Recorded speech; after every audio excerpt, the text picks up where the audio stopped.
So, we have Lord Randall Tarley right here, and as many of you pointed out in the comments, he has the Valyrian sword Heartsbane, and we are going to be talking to him about it. What of it? I desire the sword. Oh yeah, there we go. Okay, so that's pretty cool. Unfortunately, he does now hate us, and that might prove a little bit difficult in the future. But anyway, welcome back to A Clash of Kings 7.1 Reformers, and, well, we've lost some relation with him, we lost some renown, and we did lose some honor as well. But I don't even know how much. It doesn't seem like much, because I had 157 maximum company size, and now I have 156. So I'm actually fine with that. I don't really mind too much about that. So let's have a look at the sword in question. Hopefully I had enough space. There it is. It is a two-handed weapon that has a bonus against shields. How good is it in comparison to my other weapon? Seems relatively similar, actually, kind of amusingly enough, but it is obviously going to be insanely good when we actually start using it, so I'm really excited about that.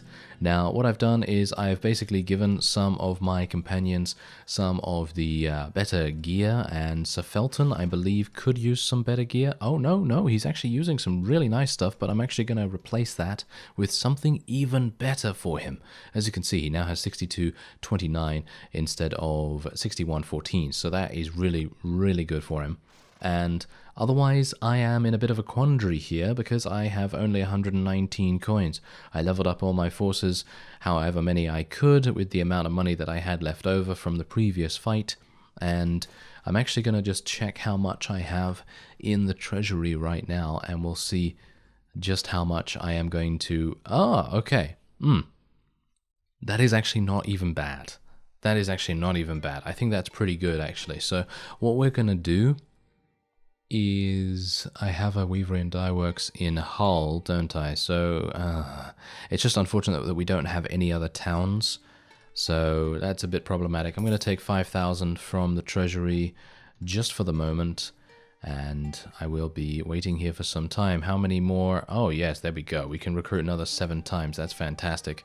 Alright, so I have actually made a bit of a move here, and this is something that I am a bit worried about in general, mainly because in the past this place has a huge amount of nostalgia for me and for anyone else that actually checked out some of my previous A Clash of Kings series, because the Reaper of Crowsnest may return to us after this particular siege. Let's see if we can make it happen. If we can't make it happen, then that's absolutely fine, and maybe it's just not the right time for me to attack this particular location, but I'm actually really wanting to do this. Now, in other news, Storm's End has been retaken by the Dragonstone, by a huge amount of vassals leading a campaign, and the marshal there, obviously Sir Justin Massey, he's there as well, and well, that's obviously going quite well, I would assume, for them.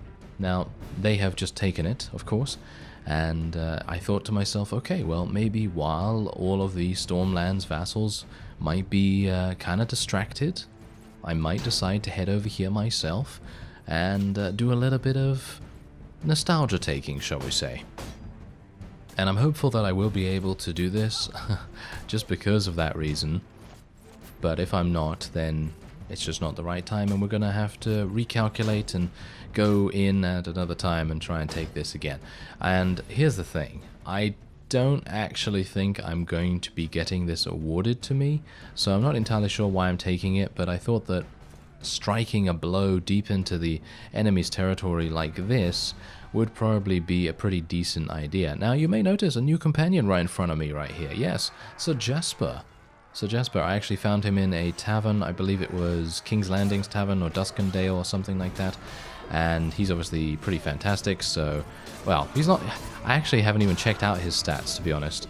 But he does have a very cheap recruiting cost.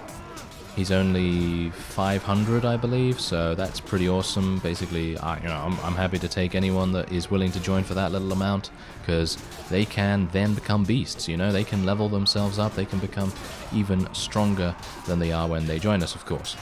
And I'm hopeful that he will. And, oh my, that's harsh. Yes, I don't know whether you've noticed, but there are basically only archers on the battlements out there through that doorway. And that is going to be an absolute bloodbath if I decide to head out there. Oh, hello. Yes, speaking of bloodbath, we might actually have one on our hands right here. Gotta be careful. Gotta be careful. I can kill these so incredibly easily, but you do have to be cautious because these guys are going to shoot you in the face at a moment's notice, and then you're going to be in a sore spot indeed. Alright, so at least that's good. At least we were able to do that, I think. There's a couple of archers shooting us from the side here. I'm not entirely sure what's actually going on, because it seems like our forces are not willing to charge at the archers. And there's level 23 for us as well. That's pretty nice. Okay, so yeah, that is a bit of a weird thing going on there, but it seems like they were just focusing on the other side. Oh yes, Maron, by the way. Maron actually did level up from the variety of different fights that we've been doing, and he's now level 4, which is kind of not exactly great, but the point is that he now has enough strength to be able to use an actual weapon, because beforehand he was just running around with fists and he was just knocking people out in one hit, you know, like he did in the tournament previously. I didn't even notice that at the time, but someone actually noticed that in the comments, so that's pretty interesting in my opinion, and very amusing too, because you wouldn't think that someone that is using fists would be able to knock anyone unconscious, but apparently he was able to. So that's a pretty insane feat to accomplish, suffice it to say. But anyway, the point is that I'm taking not much damage at all because of this armor. It's really quite fantastic, and I am very much appreciative of finding that armor. And that's indeed the case, I feel, in a Clash of Kings.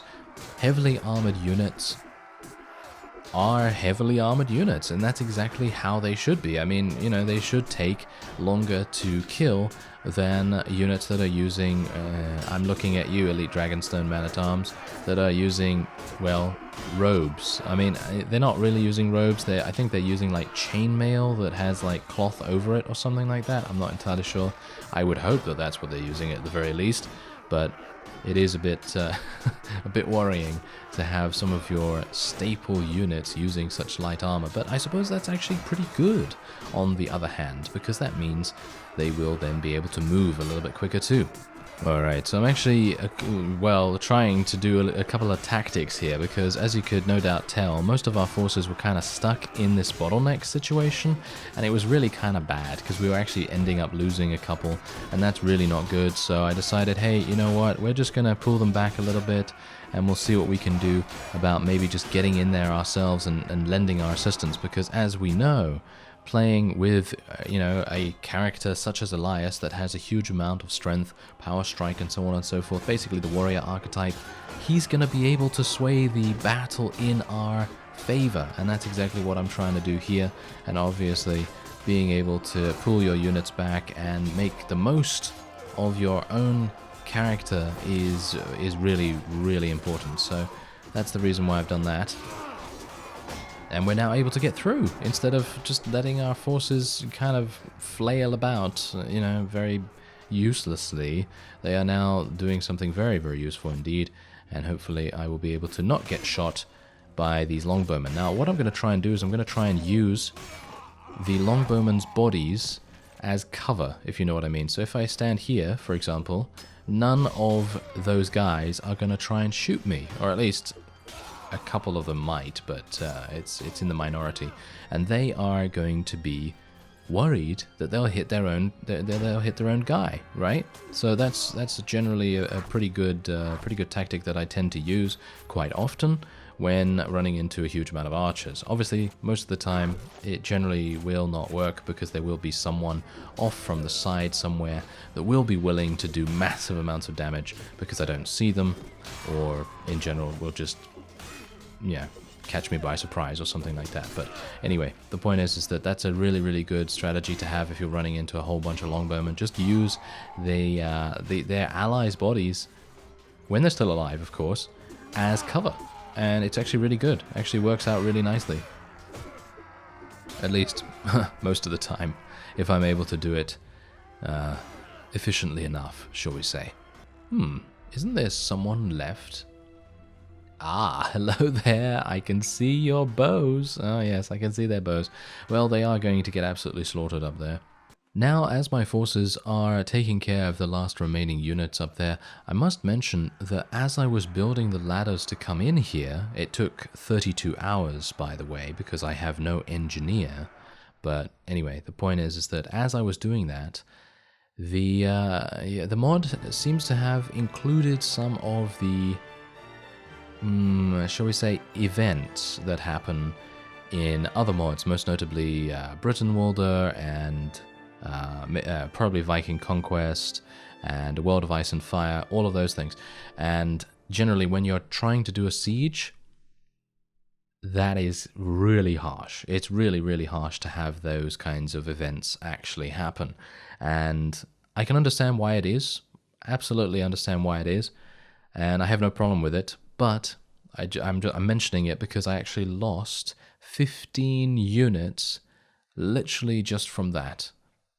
And I think 10 of them were killed. I think actually 10 of them were killed or something along those lines. So that's pretty harsh, in my opinion. But, you know, that's just how it is. You know, that's just how it is. Anyway, we got some mail gauntlets here. We got a nice, very nice helm, actually. It's pretty good. And I don't think I'm going to be taking anything else. Thank you very much. I am going to be requesting that Crowsnest be awarded to us. I don't think Stannis is going to be really wanting to do that, but we'll see. Have I actually looked into Fenna's stats ever before? I don't think I have, and that's that's actually very surprising. Look at her iron flesh. What is going on with her iron flesh? She has 8? That's insane. Alright, so I have obviously leveled up with Elias once again, and I think I mean, my wages are just so incredible right now. I really want to continue leveling up my charisma, but on the other hand, I really want to become the best warrior that I can be. Maybe 24 strength and 12 agility is enough to do that? Maybe? Not entirely sure, but we are on our way to charisma 9. So I suppose we're just going to do that, and we'll see how it goes. Now, I don't have a huge amount of intelligence, so I'm not going to be speccing into engineer. I think Bryndon is probably going to be our engineer, as well as our medic. It kind of makes sense, I guess, considering. And I am actually going to be... I have no idea. What am I going to be speccing into? I mean, I could spec into prisoner management, but prisoners, I mean, I can sell prisoners to ransom brokers, and they're pretty, I suppose that's pretty good, so we might as well just put another point in that. As you can see, there is actually someone here attempting to attack us, and we are going to try and murder him. He was actually trying to perform a siege against us, but I thought, hey, you know what, let's mix things up a little bit and do a field battle. Mixing things up apparently means charging all of your forces in. No, they're actually not charging all their forces. They were charging all their cavalry in, actually, but now that they have seen this insane river formation, it is, well, definitely enough to make someone think twice. Especially me, you know, because I was thinking to myself, ooh, I'm gonna win this. And, oh, he has more tactics than I do? That is super sad. I really need to find someone that has either engineering or tactics before I actually start speccing Bryndon in those things, because he's still not maxed out in terms of his medic skills. He still doesn't have first aid and wound treatment at his maximum level, or at the maximum level that he can currently do. So that's a bit of an issue. I'm actually thinking, what am I going to do here? I have 55 infantry, and I suppose this is actually, you know what? This is actually pretty good. You know what we're going to do? We're going to do a shield wall. Oh yes, I'm going to get a shield wall formation. Oh, hello there. Are they... This is stupid of them. This is really, really stupid of them. I'm actually kind of surprised that they decided to do this. They are going to die. Well, are they? Are they going to die? Because it seems like we're actually getting murdered ourselves. I'm kind of surprised about this. Okay, well, hopefully my forces will be able to win. I'm going to tell my cavalry to charge in, actually. And we're going to see what I can do here. Ooh, these guys have... Oh, wow, okay. These guys have basically all pole arms. These guys remind me of the Rodoks. That's kind of bad on many levels. But thankfully they did charge their cavalry in one of the worst charges that I've ever seen, basically. Which is making things kind of easier for us, at least. And I'm going to get out my two-handed sword, I think. That's probably going to be a little bit better for me to deal damage. And I really don't... I don't like getting poked in the face, thank you very much. I would very much appreciate it if you could stop doing that. So I'm just going to murder you instead. Yeah, there, take this. There we go, thank you very much. It's way too difficult to deal with those guys on horseback, I think. So, yeah, the reach are actually really good. I mean, you can see that from their units, plainly, that they have extremely good gear. And, I mean, let me just say, let me just clarify that. They're not exactly great when it comes to actual combat, but they do have really, really well-geared units. And maybe it's just because they're all pikemen, mostly, that is causing them to have a bit of an issue. But I'm going to tell my infantry to charge in now because they've actually completed their orders to eliminate the enemy cavalry, but I can't believe that the enemy decided to charge into this riverbank here, because that has basically made it so that they are at a huge disadvantage. If they had waited for me to go across and then charged in, then we might have had some problems, but we do still have halberdiers, so even if their cavalry proved to be kind of difficult to deal with, we would still have a pretty reasonable shot.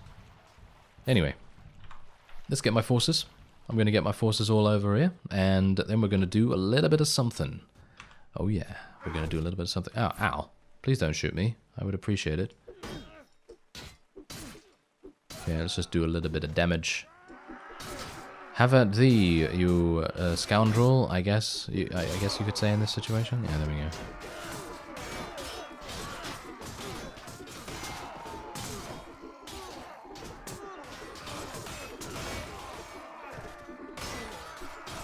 It would probably make sense to charge my infantry in now, but I was just marveling at the fact that these guys are doing literally no damage to us. I mean, I'm super surprised. I think it is literally the shield wall formation that makes so much difference. Like, you can just easily tell when a particular troop is in shield wall formation, because every single time I've put them in shield wall in any mod, they have taken absolute minimal casualties. There is a fantastic example of this in my A World of Ice and Fire series, where we were up against, I don't even know how many, we were up against like 700 or 800 units, and I only had about 200, I think, maybe I'm not entirely sure, but we had a huge amount of Unsullied at that time, and I just remember going up against those guys and just putting my Unsullied in shield wall formation, because we were up against, I believe we were up against Volantis, and those guys have really good archers in that mod,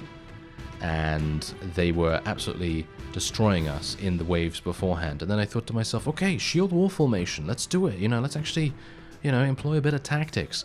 And as soon as I gave the order for shield wall, we started taking literally minimal casualties, and we absorbed all of the damage that the archers were doing, and we slowly advanced towards them, and they became frustrated, They became frustrated with this situation, and they decided to charge at us in a, well, very, very disorganized way, and as a result, we were able to achieve a victory. And I think that that's amazing. That is a huge testament to the shield wall formation. And I gotta say, whoever made that formation submod, awesome. That is just really, really cool. Anyway, there you go, and that's exactly what happened here. As you can see, this guy just charged all his knights into that extremely bad area and just got them all killed. Easily, actually. Anyway, there we go. We can take this guy prisoner as well, which is exactly what we're going to be doing. And now we have additional space. I might as well take all these guys prisoner too. Fantastic. Let's share our loot. Not exactly great. Ooh, a nice new helm for me right there. That's pretty good. And I have some new boots. Oh yeah, I've been wearing leather boots for this whole time, by the way. And now I have 12 leg armor, so that's rather nice. Alright, so we are still at Crowsnest. I'm going to be waiting here for some time, and we'll see what oh, hello there. Oh dear. Oh dear. This is bad. Okay, here we go. A nearby man is whispering to his wife. Edging closer, you overhear part of their conversation. From what you can make out, it appears Stannis Baratheon has laid claim to the throne. When you confront the peasant, he confirms your suspicions, declaring Stannis an ungodly man, working with demons from beyond the edge of the world, and plotting to tear down the Sept of Baelor. And as a result, he has actually declared war against the Westerlands, rather than the Westerlands declaring war against us. Oh, the drama! The drama. I would not have expected him to do something like that. That is kind of crazy, in my opinion. But what can you do? Anyway, we are actually losing a huge amount of units, because obviously we are, because, let's face it, 6,800 wages with all of our knights and all of the Lannisport spearmen that we have in our party right now. It is obviously going to be pretty expensive. Anyway, I'm hopeful that Stannis will give me Crowsnest. I'm really not holding out much hope for this, because let's face it, he's already given me Harrenhal, and I feel like I've done a fantastic job of defending it. I feel like I've done a really good job of defending it, actually, but maybe he doesn't think so, and it seems like we are now being attacked by a Reach vassal. Oh, Harrenhal has also become under siege. Oh, this is bad. What do I do? What do I do? These guys might not even do this. I think they are probably going to do this. Okay, you know what? I'm going to go back to Harrenhal, and we'll see how many units they actually have there as well. Alright, so I know I said I was going to go back to Harrenhal, but I kind of thought to myself, maybe it would be a good idea to just secure this, because we currently know how many units there are actually attempting to take this, and then we'll rush over to Harrenhal as quickly as possible, because we do have a pretty significant garrison in there. We got about 150 or so, which is pretty, yeah, you know, it's not fantastic, but it's okay, you know, it's all right. And I think that Crowsnest does have a much better defensive layout than Harrenhal, so maybe we'll have a decent shot of preventing them from taking this. And some rather interesting news. I received word that my one and only village, Sheepwood, which, as far as I remember, is all the way up, right next to Castle Black and Eastwatch by the Sea and all that stuff, all the way up at the wall, right? Well, something interesting happened. It got raided.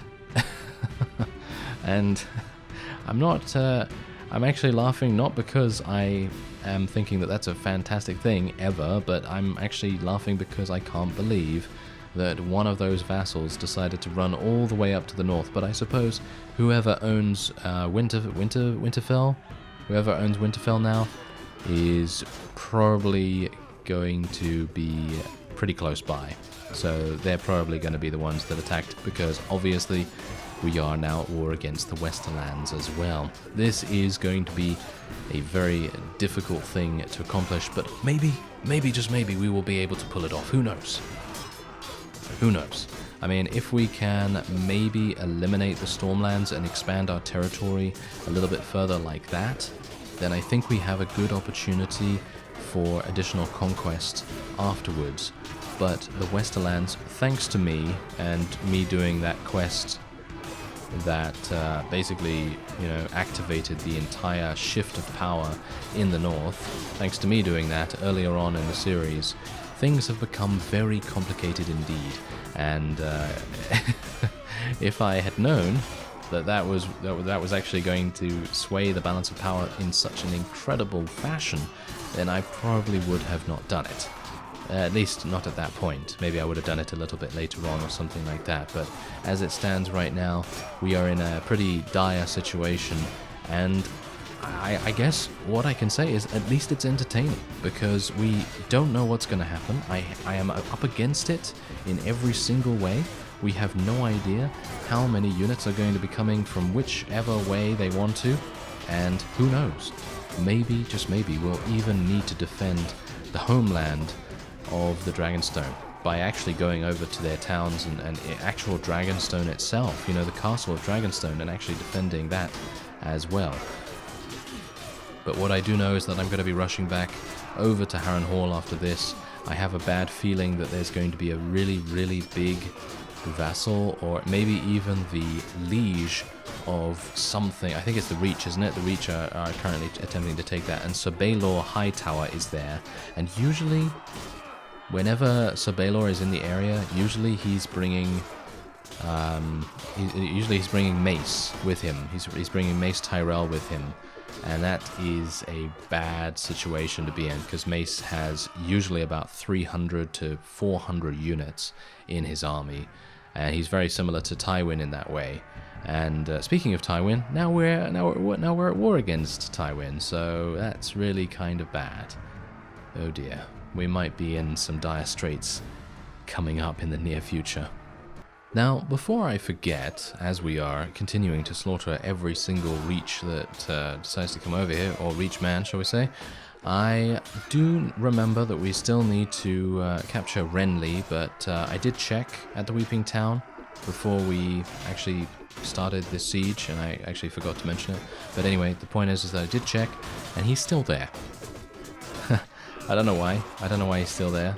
So I guess he's just continuing to recuperate. I'm not entirely sure how many units he's actually going to have in his army once he is fully powered up, but hopefully he's not going to have too many, and I will be able to beat him in martial combat. But we'll see. We'll see. Maybe that's not going to happen at any point, but we are going to have find some way to capture him in the near future, because we desperately need to give him or do something to him and complete the Crowned Stag quest. But as it stands, seems like we are victorious here. We just need to kill the last remaining units here, and they are proving to be quite evasive, shall we say. So let me see if I can maybe do some damage. There we go. Yeah, it's fantastic. Alright, I think that's it. Is there anyone else in here, actually? Because, hello. Ooh, are you serious? Are you seriously shooting me in the face twice? That's not very nice. Wow, why are they standing here? Well, this is kind of weird. Well, that guy's going to go up there and get killed, unless I can jump and slash him. Yeah, there we go. That's what you get. Alright, so there we are. Good defense against a pretty moderate-sized opponent. Well, actually a perfect defense, because as you can see, we actually lost no units. I killed 140. Yeah, pretty crazy. And we did get some more relation. Going to be taking this guy prisoner. He managed to escape, which is unfortunate, but that's okay. You know, that's going to happen more often than not than you'd think. And there we go. All right. So what we're going to do now is, now that Crowsnest is fine, I am going to go... I don't even know whether I'm going to make it there in time, but I'm going to rush over there as quickly as possible. Maybe someone will run some interference for me, but as it stands right now, I'm going to end this episode off here. I thank you very much for watching, and I will see you next time.